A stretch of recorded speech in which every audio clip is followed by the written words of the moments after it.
మాది నల్లజర్లండి. నా పేరు వరలక్ష్మి. కూర్చున్న తర్వాత ఒళ్ళంతా పొగలో ఒళ్ళంతా బరువైపోయిందండి. కుర్చీకి అంటుకుపోయానేమో అన్నంత ఫీలింగ్ వచ్చిందండి. నాకు చేతులు అసలు వెళ్ళలేదండి.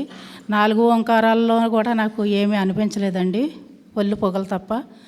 రమణానంద మహర్షి గారు నెత్తి మీద చేయి పెట్టినప్పుడు బాబా రోజు కలర్ డ్రెస్ వేసుకునండి రమణానంద మహర్షి గారు ముందు ఉండి ఇలా నన్ను వంగిని చూస్తున్నట్టుగా అనిపించిందండి. ఇంకోటి ఆంజనేయ స్వామి గద పట్టుకుని నిలబడి ఉన్నారండి. కలర్స్ కనిపించాయండి. తర్వాత నేను ఇక్కడ రావటానికి ముందు 3 సంవత్సరాల నాడు షిరిడి భజనకి వెళ్ళామండి. వెళ్తే ఎవరో ఒక వ్యక్తి బుక్ ఇచ్చారండి నాకు.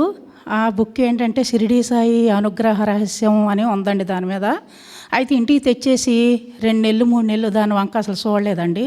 చూడకపోయేటప్పటికి మా ఇంటికి 10 గజాల దూరంలో ఒక స్వామి ఫుల్ వైట్ డ్రెస్లో నిలబడి ఉన్నారండి. నిలబడి ఉండేటప్పటికి ఎవరు స్వామి రండి రండి అంటే నేను రానని తలకాయ ఊపారండి. ఊపితే ఏంటి రానన్నారు అని చెప్పి తెల్లారినా నాకు అది పోలేదండి. మనసు బాధపడతా ఉండేటప్పటికి పుస్తకం తీద్దామని పుస్తకం తీసేటప్పటికి షిరిడి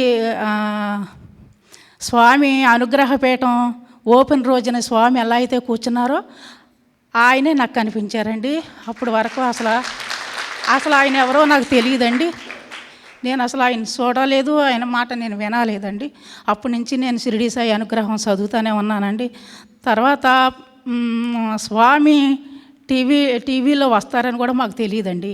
తెలియకపోతే మా అబ్బాయి హైదరాబాద్లో ఉంటున్నాడండి. స్వామి కన్నడ రాగంలో గురుదే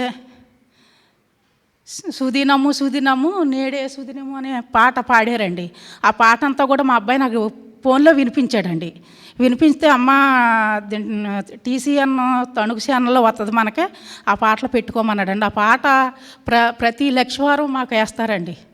అసలు మనసు విప్పి నాట్యం చేయాలనే అంత తపనండి ఆ పాటలకే. మేము ఇక్కడికి రావటానికి కారణం అండి స్వామి నా కల్లో కనిపించండి. అదే రూపం నాకు ఈ రోజుకి కూడా అసలు తనువు తీరదండి.